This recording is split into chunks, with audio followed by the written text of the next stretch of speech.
जैसा कि पूरे पाकिस्तान में कैंटोनमेंट बोर्ड के बल्दियाती इलेक्शन होने जा रहे हैं, रावलपिंडी कैंट और चकराला कैंट में भी इसी तरह हो रहे हैं। बड़े ही अफसोस की बात है कि 3 साल गुजर गए हैं, हमारे मुंतखब जो उन्होंने जैली मुंतखब MNA किए, मिनिस्टर बनाए, हलकों में वापस नहीं गए, कोई एक काम नहीं किया। जब इलेक्शन अनाउंस हुए फिर भी नहीं। ईद के बाद अब हर गली मोहल्ले में रात को छुप कर आते हैं, लोगों को मिलते हैं, किसी को गली का झांसा देते हैं, वाटर सप्लाई का, ट्यूबवेल का देते हैं।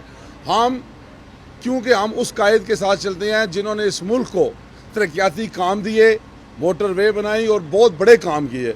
तो हम काम के ख़िलाफ़ नहीं हैं, लेकिन हम वक्त के ख़िलाफ़ हैं कि इस वक्त वो काम नहीं होने चाहिए। ये टाइमिंग नहीं है, ये टाइमिंग वो है कि जहाँ सियासी रिश्वत दी जा रही हो, इसके हम ख़िलाफ़ हैं। हम कहते हैं कि अवाम के काम हों, हम काम के हक़ में हैं, लेकिन 12 सितंबर के बाद काम किए जाएं। उससे पहले जो काम हो रहे हैं वो एक धांधली भी है और एक रिश्वत भी है। और जैली लोगों को जिस तरह कश्मीर के इलेक्शन में रावलपिंडी में दिए गए उनको नौकरियों के झांसे और उन्हें मुख्तलिफ जगह पर डेली बेसिस पर नौकरियों में भेजा भी गया, 1 महीने बाद उन्हें निकाल दिया गया। इसी तरह फिर वो अपॉइंटमेंट लेटर दे रहे हैं। तो ये इस तरह की बातें जो हैं ये बिल्कुल ही इलेक्शन के ख़िलाफ़ जा रही हैं। और हम ये समझते हैं कि अगर इलेक्शन कमीशन इस पर नोटिस लेगा तो फिर कोई बेहतरी आ सकती है। इंतज़ामिया अगर इसी तरह सोई रहेगी, बात छुप कर करेगी और हमारा जो मुतालबा है इसे रद्द किया जाएगा, तो फिर हालात मुल्क के ख़राब हो जाएंगे।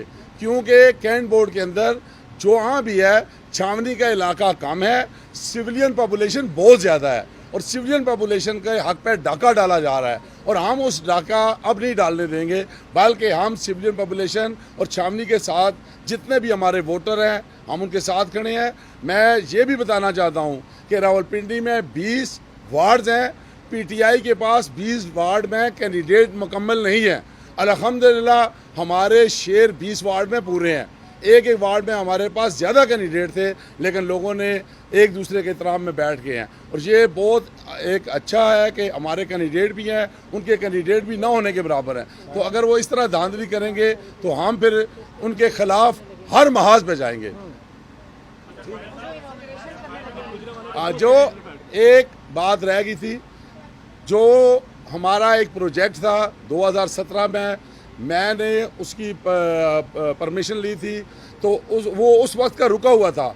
लेकिन अब उन्होंने गोल्डा मोड़ कायद-ए-आज़म इंटरनेशनल हॉस्पिटल के सामने उसकी इनॉग्रेशन करना चाहते थे, जो मैं 3-4 जगह एप्लीकेशन दे चुका हूँ। आज हम इलेक्शन कमीशन में पहुँचे हैं, अब उसे रोका जाए। अगर नहीं रोका जाएगा तो वो बिल्कुल सरासर धांधली होगी। वो बनाना नहीं चाहते, सिर्फ इनॉग्रेशन करना चाहते हैं, बनाएंगे नहीं सर।